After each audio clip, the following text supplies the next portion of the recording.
네, 모두 자리에서 일어나셔서 하나님의 말씀 함께 받도록 하겠습니다. 사도행전 27장 9절로 26절까지의 말씀입니다. 사도행전 27장 9절로 26절까지의 말씀인데요.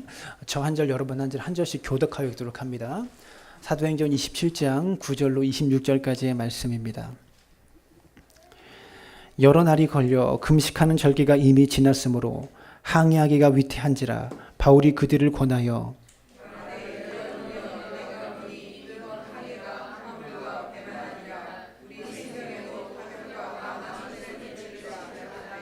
백부장이 선장과 선주의 말을 바울의 말보다 더 믿더라.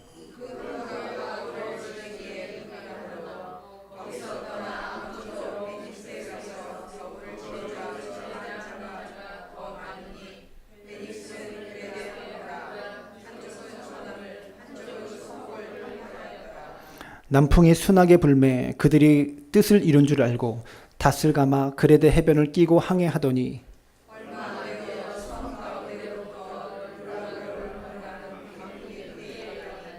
배가 밀려 바람을 맞추어 갈 수 없어 가는 대로 두고 쫓겨가다가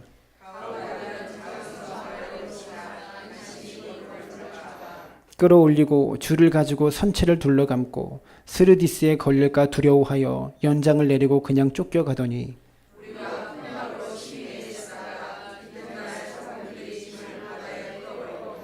사흘째 되는 날에 배의 기구를 그들의 손으로 내버리니라.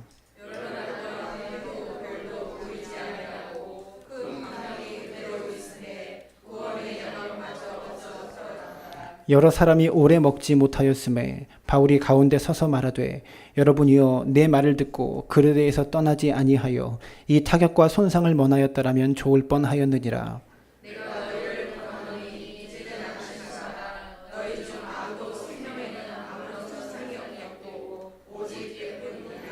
내가 속한 바 곧 내가 섬기는 하나님의 사자가 어제 밤에 내 곁에 서서 말하되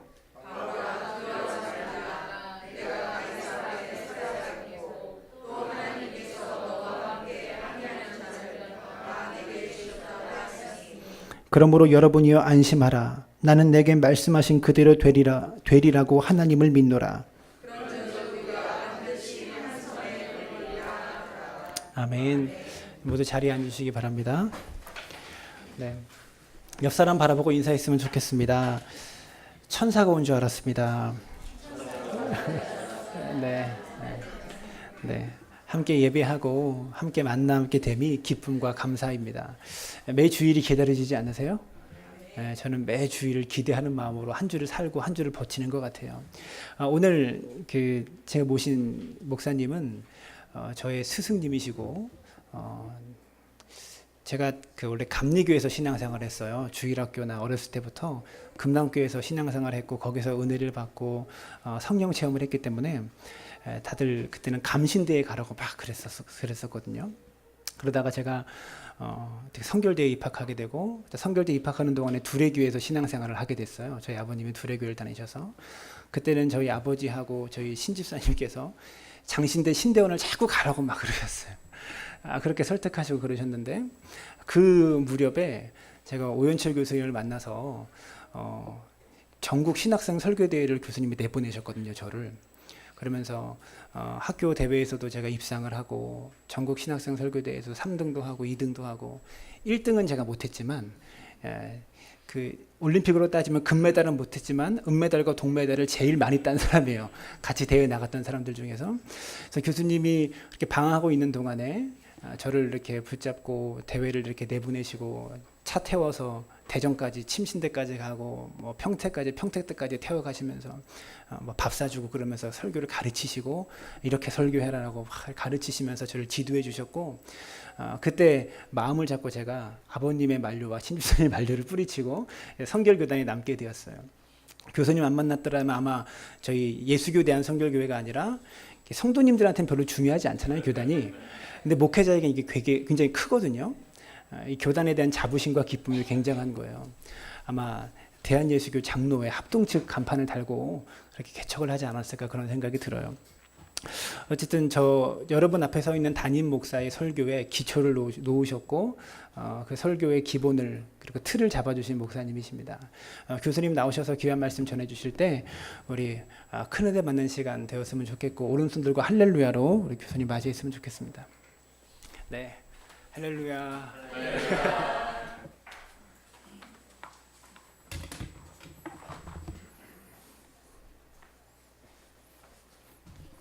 제가 가르치는 은사가 있는데 제 스스로 매달떨 만한 설교의 실력은 없어서 제자들이랑 잘 키워서 세워야겠다 그런 마음으로 설교학도 공부했고, 설교학은 사실은 설교학 교수가 되기 위한 게 아니라 평생 주의 종으로 부름받으면 설교를 하잖아요.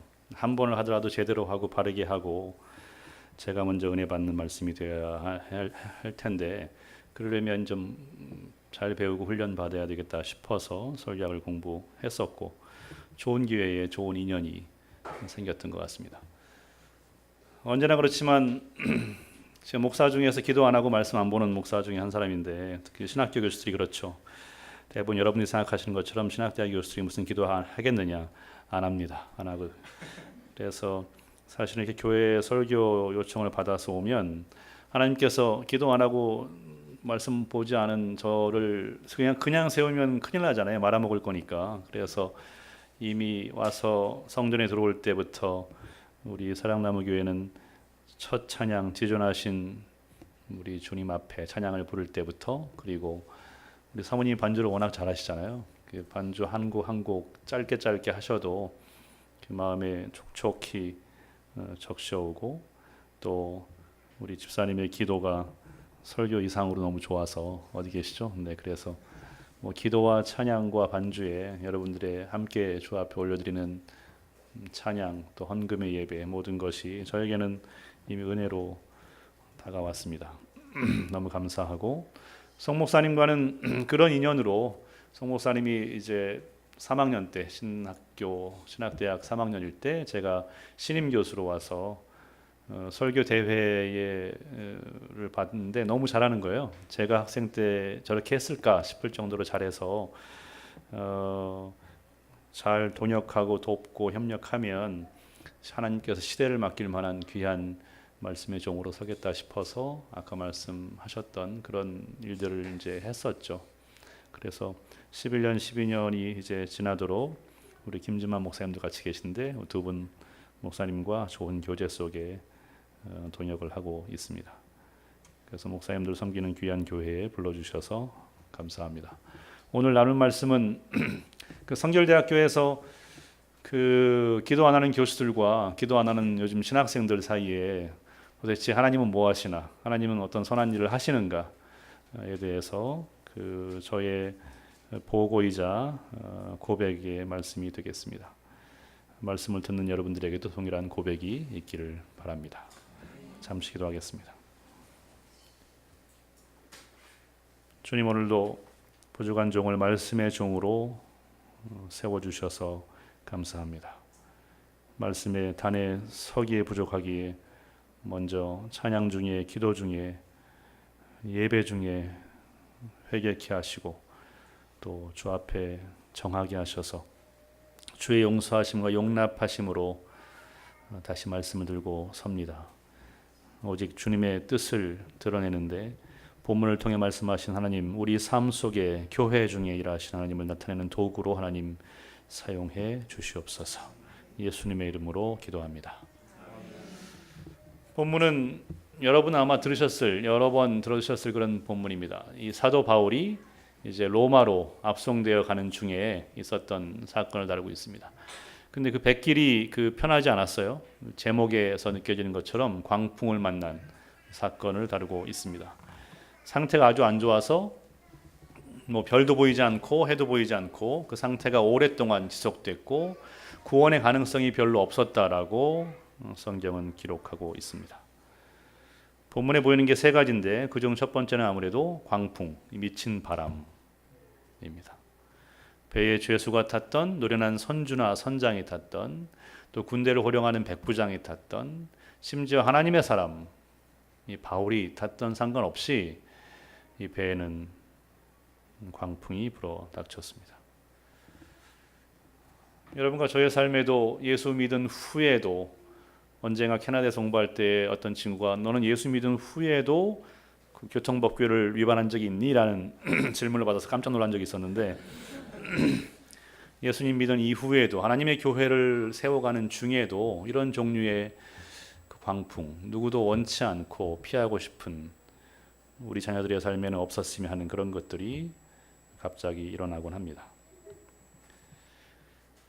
등록금 해결 못한 학생들이 이제 제 주변에 많이 있죠. 매 수업 시간마다 이제 학생들 위해서 기도하는데 서로 같이 기도하는 시간에 등록금 문제를 위해서 항상 기도하게 됩니다.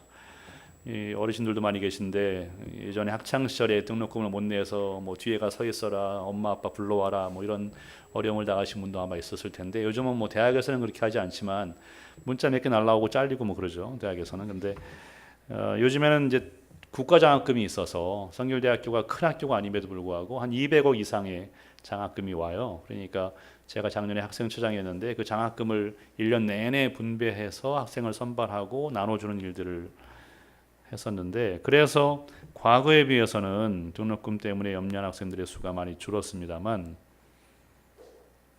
그래도 여전히 등록금만이 아니라 자기가 생계를 다 책임져야 되는 학생들도 많고, 특히 신학을 공부하는 사람들 중에는 왜 그렇게 어려운 학생들이 많은지 한 학생이 찾아와서 대화하는 중에 등록금 얘기가 나왔습니다. 도와달라는 건 아닌 것 같고요. 뭐 도와줄 돈도 없었습니다만 그래서 사정을 들어주고 같이 염려하고 기도했었죠. 많이 갚아나가고 있는데 여전히 이제 금액이 모자라서 그 남은 돈을 가지고 어떻게 할까 함께 은행을 털고 싶은 생각이 간절했지만 그 함부로 쓸 수 있는 방법이 아니어서 최우수산으로 남겨놓기로 하고 기도하고 보냈습니다. 삼성연구소에 다니는 연구원과 이제 결혼을 앞두고 있는 친구가 있었어요. 제자죠. 여학생이고 4학년인데 이제 졸업을 앞두고 여학생인데 군대에 장교를 가겠다고 뭐 열심히 운동장을 뛰기도 하고 공부도 잘했던 친구고 남자친구도 있어서 이제 결혼을 곧 앞두고 있는 매사가 잘 풀리는 그런 아무런 문제도 없어 보이는 친구가 있습니다. 이 친구가 여름방학 중에 찾아왔어요. 그래서 저는 청첩장이 나왔으려니 하고서 이제 갖고 와봐 했더니 그게 아니라 교수님 제가 지난 여름 이후에 2번이나 자살을 시도했습니다.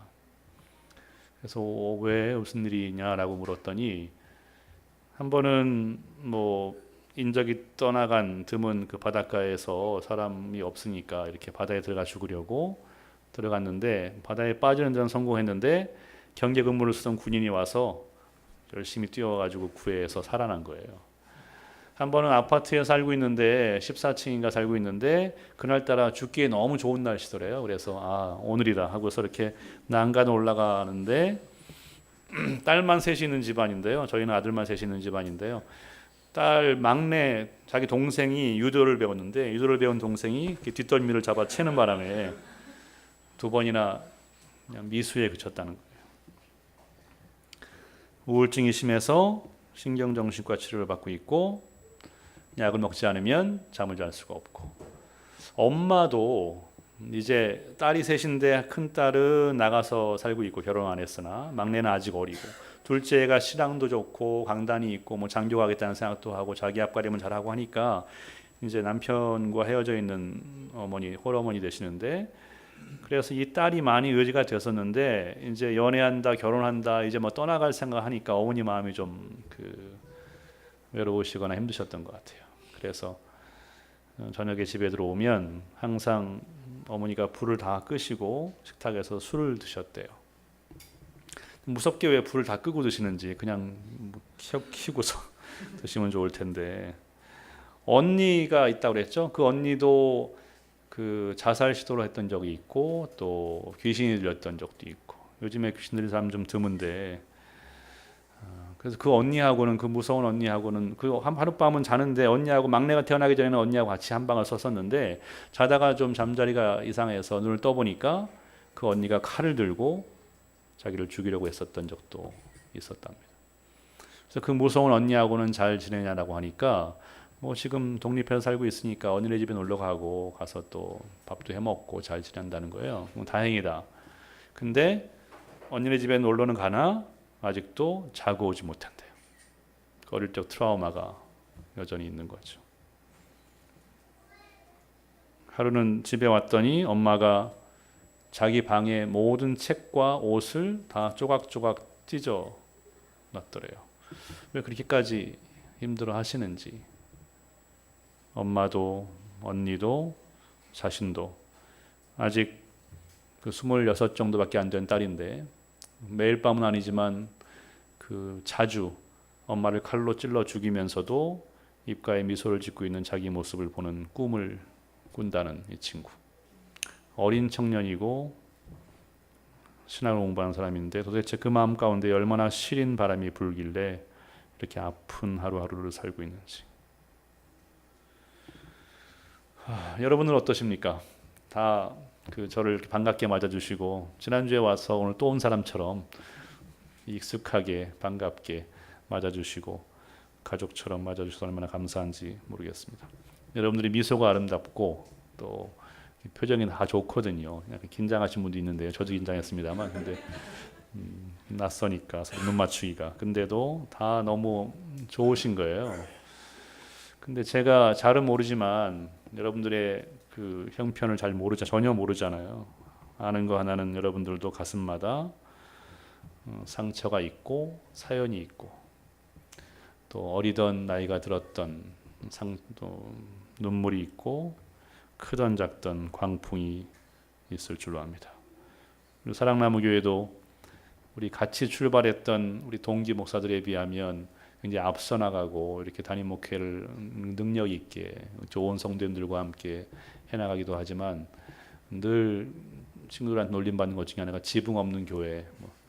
늘 여름이면 물이 새서 비가 새고 해서 올 여름에 설교 클리닉 때 다뤘던 주제가 지붕 없는 교회였는데 우리 사랑나무 교회가 딱 그런 교회여서 여러분들 교회에도 이런저런 어려움이 있죠. 저는 2004년에 벌써 오래됐습니다만 2004년에 이제 박사학위를 마치고 유학을 마치고 돌아왔는데요. 2004년 4월에 사실은 졸업을 해야 되는데 2003년 12월에 갑자기 나오게 됐습니다. 그 이유는 이제 은사님들께서 또 선배 교수들께서 교수 청빙이 있다. 교수를 뽑으니까 이번에 지원을 해야지. 지원 놓치면 주님 모시기 전에 언제 또 뽑을지 모르니까 이번에 지원하라고 했어요. 그래서 저를 뽑아주시는가 보다 해서 이제 지원을 했죠. 지원을 했는데 그래서 급히 나오게 됐어요. 고생한 아내를 위해서 이렇게 여행도 좀 하고 했어야 되는데 근데 4차까지인가 올라가서 총장 이사장을 만나야 되는데 2차에서 똑 떨어졌어요. 그래서 참 이게 뭔가 물론 사실은 교수가 되는 게 쉬운 게 아니잖아요. 그 교수가 되는 것은 정말 누가 죽어야만 그 자리가 난다고 하는 그런 누굴 죽일 수도 없고 근데 마음으로는 뭐 훌륭한 분이 나 말고 훌륭한 분이 뽑혔겠지 뭐 그렇게 생각은 정리했으나 몸은 좀 정리가 안 된 거 고혈압도 생기고 뭐 두통은 심해져서 뭐 펜자를 3개씩 먹어도 이 머리가 너무 아픈 거예요. 아버지하고 저하고 이렇게 그 이후에 앉아가지고 차 마시면서 왜 이런 일이 생겼지? 글쎄 아버지 우리가 교만했던 것 같아요. 그래 네가 교만했던 것 같아. 아니 아버지가 교만하신 것 같아요. 이렇게 뭐 겉으로는 말짱했던 것 같고 어머니가 혀를 쯧쯧 차고 뭐 그러셨는데 어쨌든 저도 한국에 허망하게 들어와서 어려운 시간을 맞게 됐습니다.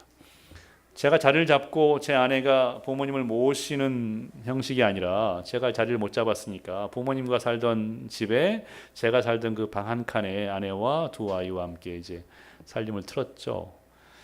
그러니까 아내도 뭐 편치 않은 자리가 되었을 겁니다. 아내하고 저는 9살 차이거든요. 장모님하고 저하고 9살 차이고 아내하고 저하고 9살 차이인데요. 근데 어떤 어린 아내가 뭐 겁도 없이 아이 셋을 낳겠다, 부모님 모시고 살겠다. 제가 독자거든요. 그러면 부담이 될 텐데 겁 없이 얘기해서 네네 뭐 그랬는데 그렇게 어렵게 시집살이를 시작했죠. 셋째 임신 소식을 가진 지 하루 만에 너무 기뻐했던 하루 만에 하나님께서 또 그 생명을 거둬가셨어요.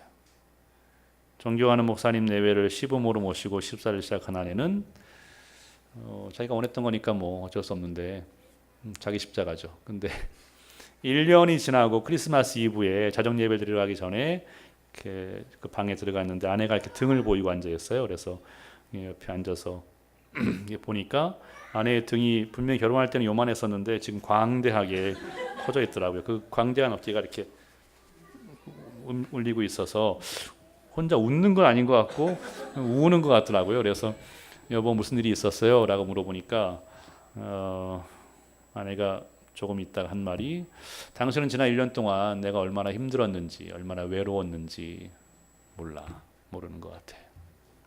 저는 뭐 음식 쓰레기도 치워주고 설거지도 해주고 도와준다고 도와줬는데 뭐 아내의 마음은 제가 살피지 못했던 것 같아요.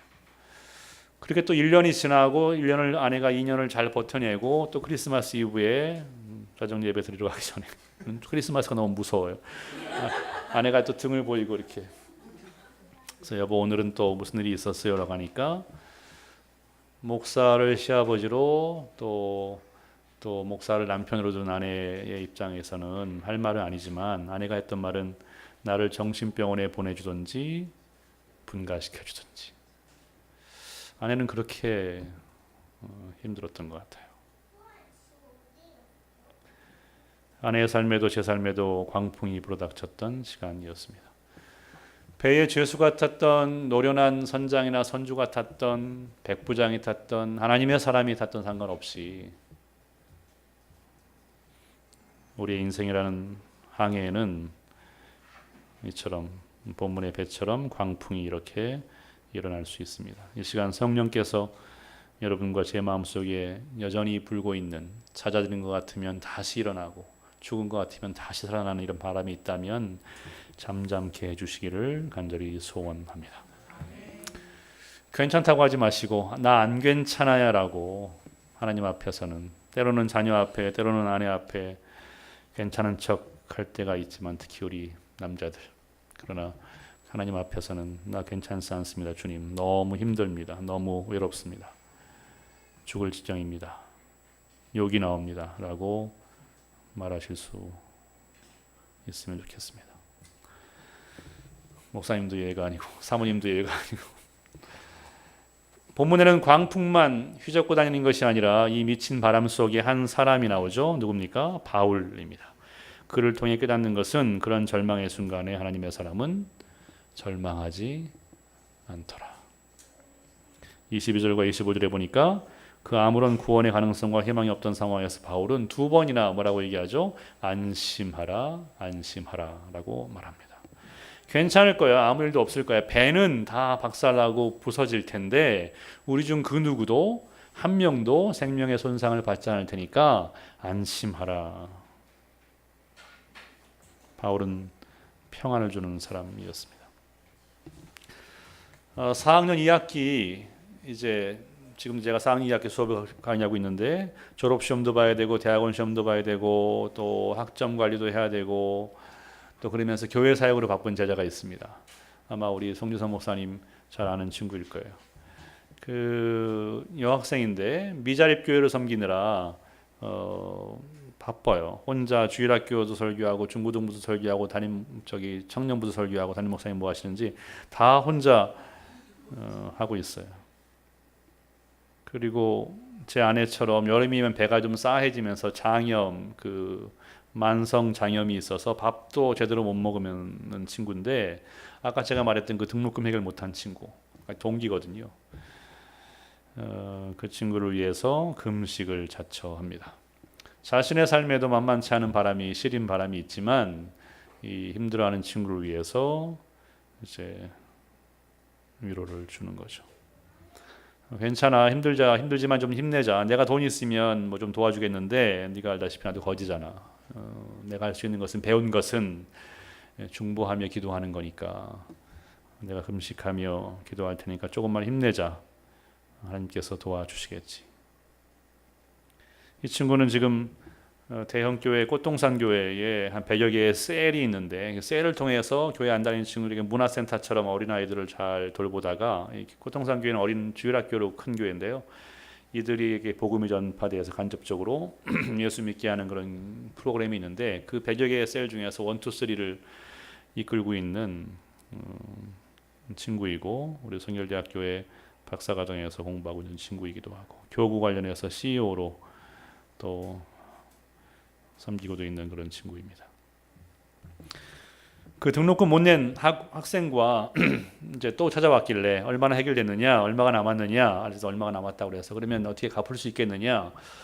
글쎄요, 뭐 고민입니다. 그러면 할 수 없다. 우리가 비상의 카드로 남겨놓은 은행을 털어야겠구나.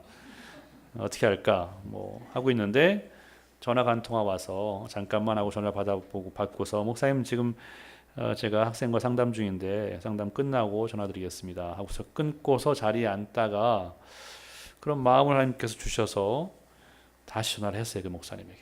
사실 목사님 지금 제 앞에 앉아있는 학생의 고민은 이러이러해서 등록금을 해결 못해서 열심히 백방으로 수고하고 땀 흘리는데 아직도 이만큼이나 남아서 지금 고민 중에 있습니다.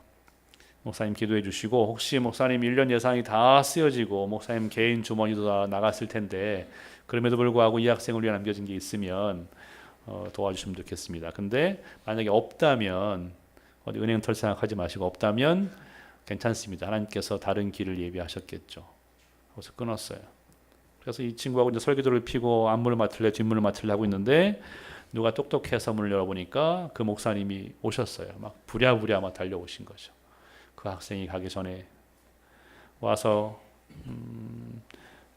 품에서 봉투를 하나 꺼내고 그 대선배가 새카만 학부 학생에게 그 봉투를 전달하면서 우리 전사님에게 필요한 돈의 전부인지 모르겠으나 제가 드릴 수 있는 돈의 전부입니다.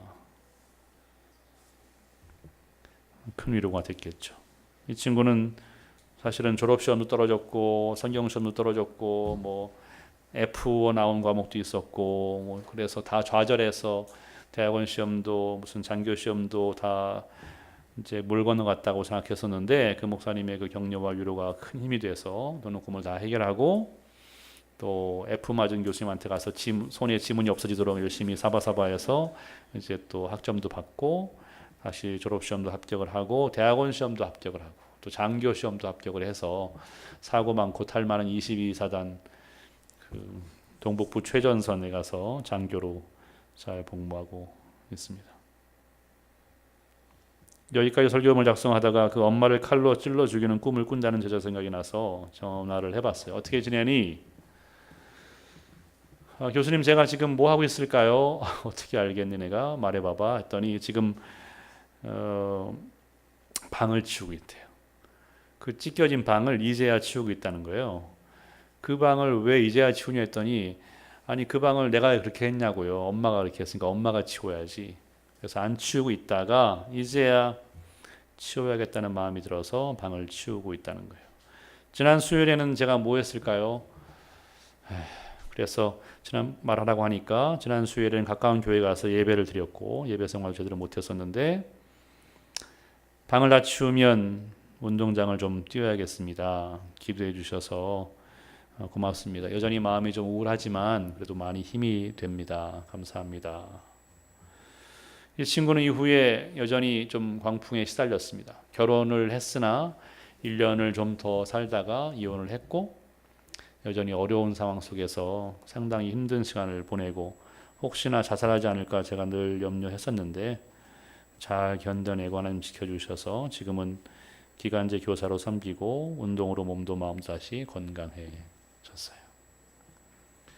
저는 2004년에 교육했다가 주님 교수 정빙에 떨어지고 주님 오실 때까지 다시는 교수를 안 뽑겠다는 성결대학교가 2006년에 불과 2년 만에 다시 교수를 뽑게 돼서 청빙을 이제 지원하게 됐고 2006년에는 제가 합격을 하게 돼서 그때 이제 성 목사님이나 또 김진만 목사님 그 이후에 만나게 된 거죠.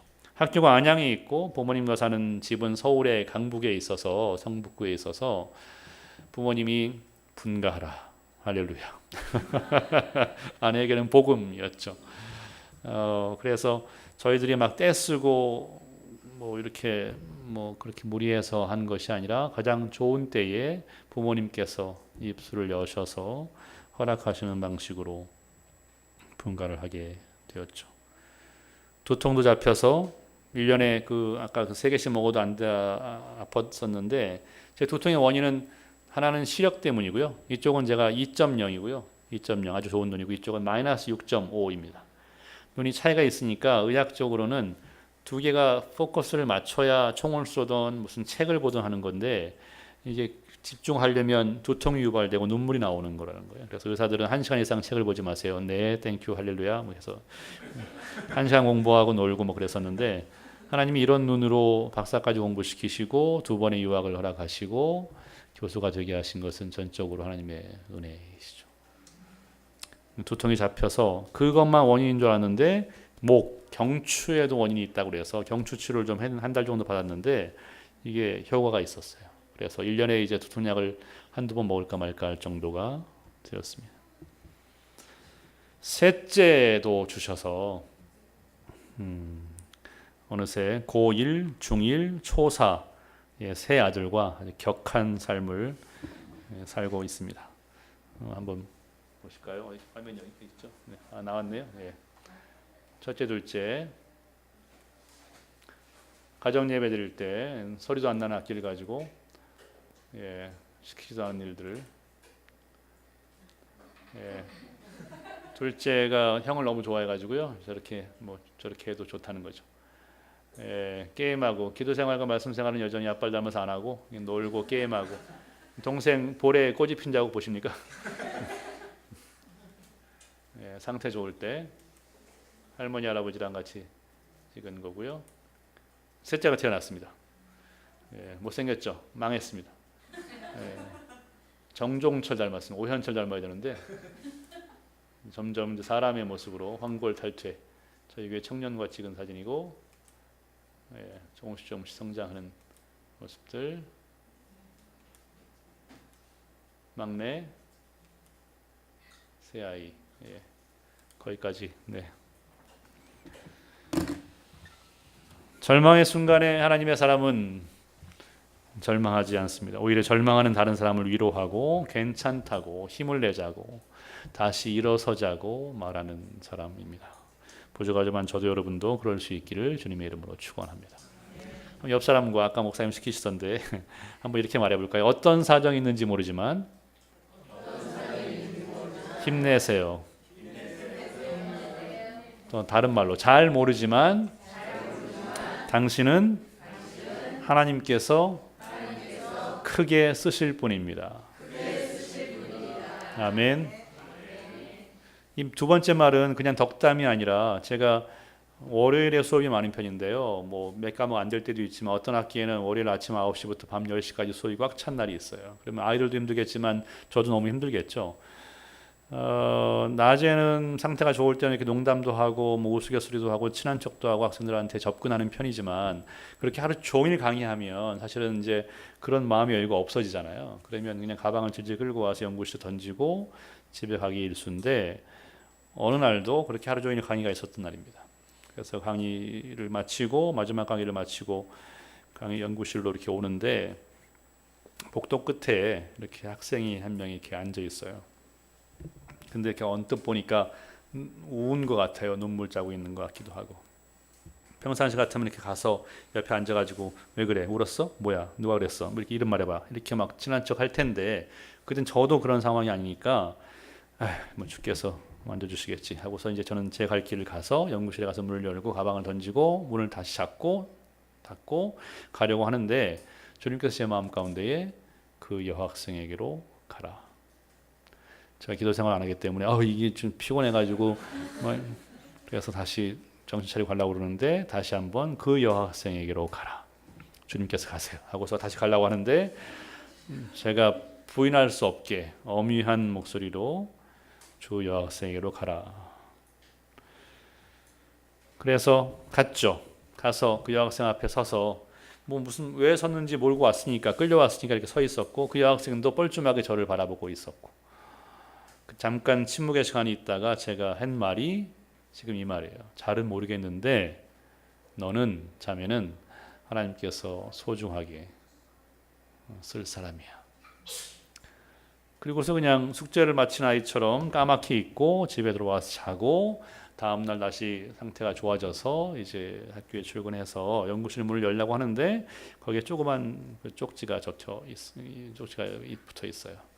누가 남겼겠어요? 그 여학생이 남긴 거예요. 그래서 보니까 교수님 제가 어제 하루 종일 수업을 안 가고 기도실에만 있었습니다.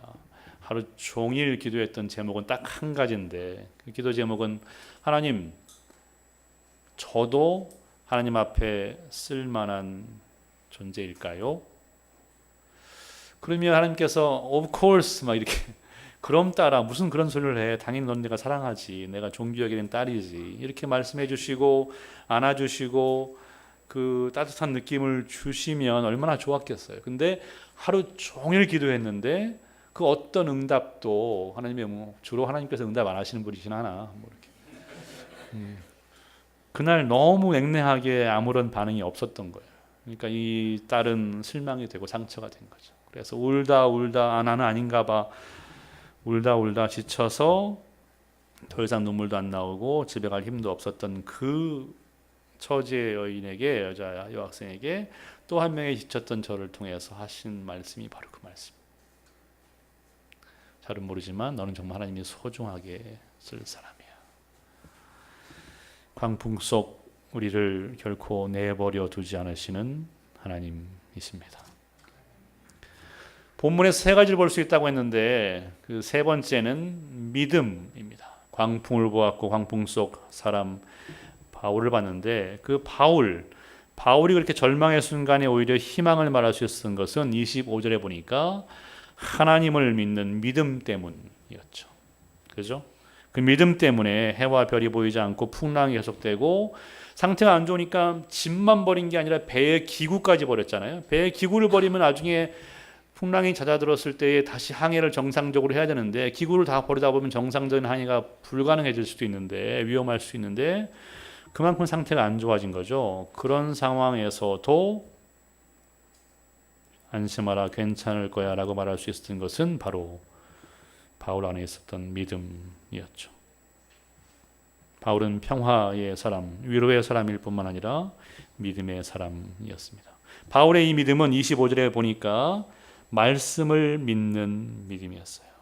하나님을 믿는 믿음이었는데 하나님의 말씀, 나는 내게 말씀하신 그대로 되리라고 하셨던 그 하나님을 믿는 거죠. 그 하나님의 말씀을 믿는 겁니다. 여러분 베드로가 다른 사람은 다 주를 부인할지라도 나는 주를 부인하지 않겠습니다라고 했던 그가 호언장담했던 그가 넘어졌던 그 현장에서 그를 일깨우고 다시 세웠던 것은 뭐였습니까?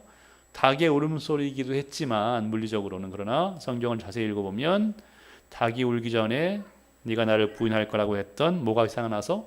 말씀이 생각나서. 사도행전 초대교회는 우리가 다 흠모하는 돌아가고 싶어하는 교회입니다. 이 땅 지상교회가 추구하는 원형의 교회입니다. 이 교회는 예루살렘 교회가 한 3만 명이 될 정도의 대형 교회였어요. 그럴 수밖에 없는 게 베드로가 설교하면 3천 명, 5천 명씩 막 회개하고 돌아오니까 초기에 엄청난 부흥을 이뤘던 교회이기도 합니다. 근데 초대교회에 대한 오랜 선입견은 뭐예요? 초대교회는 사람이 많은 흥왕하는 교회라고 생각했는데 사도행전 6장 7절을 보면 그렇지 않아요.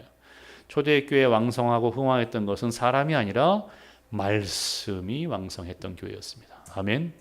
말씀이 왕성했던 교회예요. 하나님의 말씀이 점점 왕성하여 예루살렘에 있는 제자의 수가 심히 많아졌더라. 말씀이 교회 안에 꼴이 가득 차니까 선한 목자이신 하나님께서 양들을 어디 보내시겠어요? 꼴이 있는 목장으로 보내시겠죠.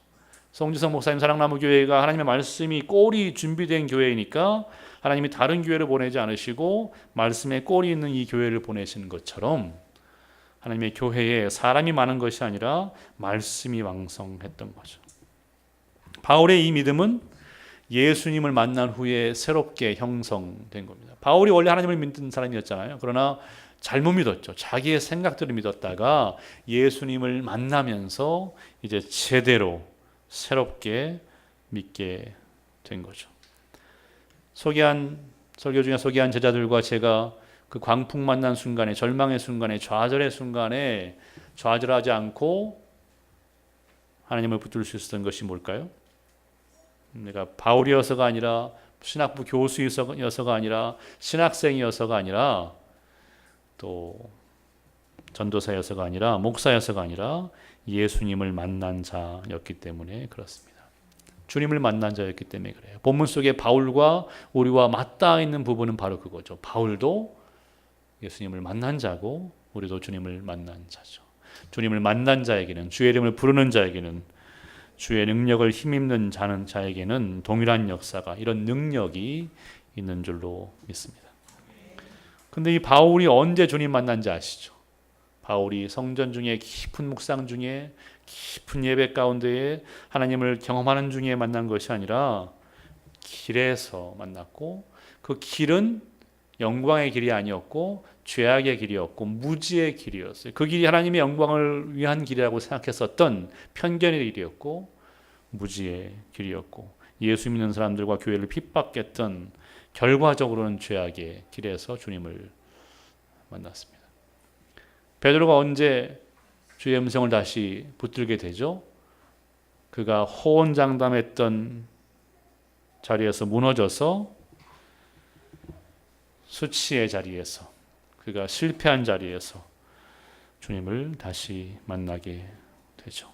엠마오로 가는 제자들은 언제 주님을 다시 만나게 됐었죠? 주님으로 인해서 새로운 세계를 열망했던 그런 그들이었지만, 주님이 험하게 십자가에서 죽으시니까 낙심하고 좌절했던 그 현장에서 주님을 다시 만납니다. 세례 요한은 언제 주님을 다시 만나죠?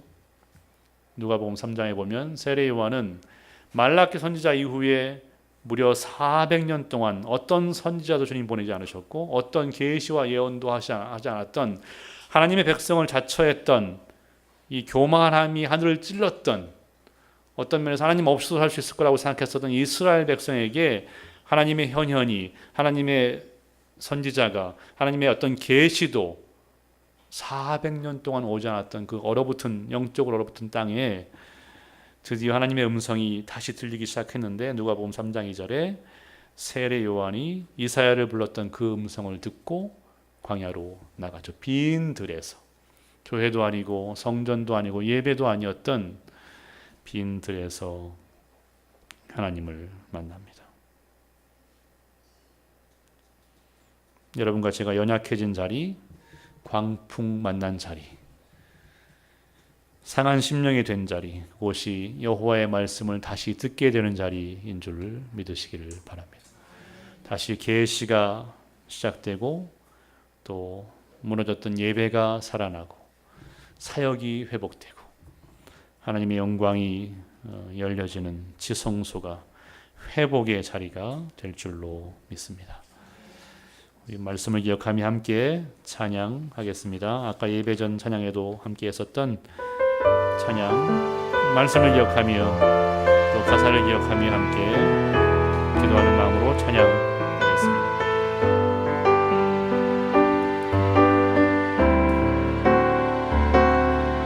수많은 무리들 줄지어 그분을 보기 위해 따르네. 생명한 목수이신 그분 앞에 무릎이 꿇어 경배하네. 모든 문제들 하나하나 죽음까지도 힘을 잃고 생명의 근원 되신 예수 이름 앞에 모든 권세를 굴복하네. 2절 가사로 하겠습니다.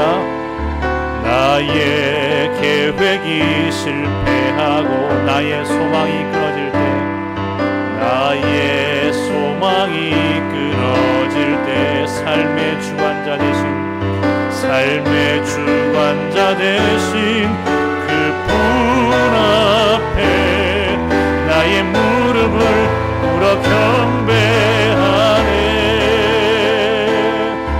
나의 삶을 그분께 맡길 때 비로소 나의 마음 평안해. 구원의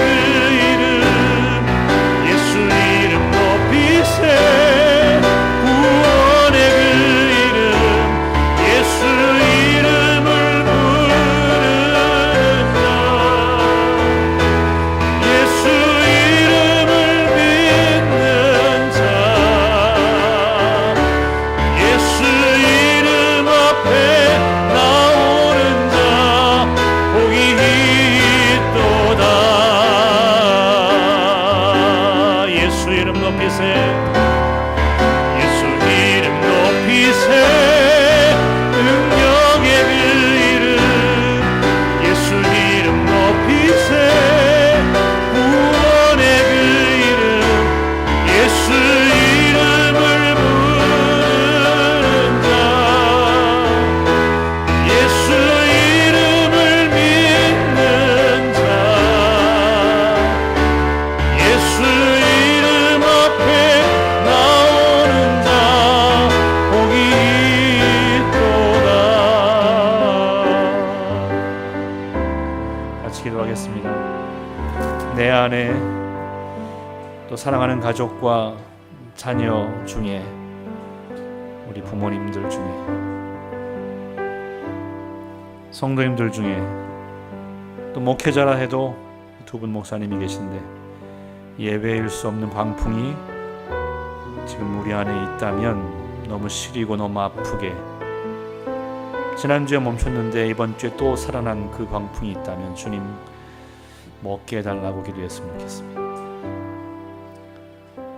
제가 섬기는 교회에서 청년들과 함께 금식하며 기도했던 어린아이가 있어요. 태어난 지 150일 지나도록 인큐베이터에서 나오지 못한 아이였는데 1년 내내 교인들과 함께 기도했지만 청년들이 뭔가 기도가 부족하다고 생각해서 금식하며 한 달 기도했는데 그러면서 기적을 원했었는데 한 달 금식 기도가 끝나는 날 그 생명을 데려가셨어요. 인큐베이터에서 못 나오고 작은 관으로 들렸습니다. 광풍이 멎지 않더라도 우리가 바울처럼 우연철 목사처럼 제자들처럼 내 믿음을 지킬 수 있을까? 절망하지 않고 그 절망의 자리가 하나님을 만나는 자리가 될 수 있음을 믿는 그 믿음을 우리가 붙들 수 있을까? 그 믿음 주님 내게, 우리 가정에, 우리 교회에, 내 자녀에게, 내 아내에게, 내 친구에게 있게 해주시옵소서 하고 기도했으면 좋겠습니다. 다같이 한 음성으로 서로를 축복하며 나를 위로하며 기도하겠습니다. 하나님 주신 말씀 감사합니다. 목사라 하여도 교수라 하여도 바울이어도 주의 종이어도 사모여도 교회 중직자여도 예외일 수 없는 어려움이 있습니다. 850대 1, 450대 1의 싸움을 승리로 이끌었던 엘리야도 넘어질 수밖에, 연약할 수밖에 없고 넘어질 수밖에, 외로움에 넘어질 수밖에 없는 것이 우리의 모습인데 주님 오늘 사랑하는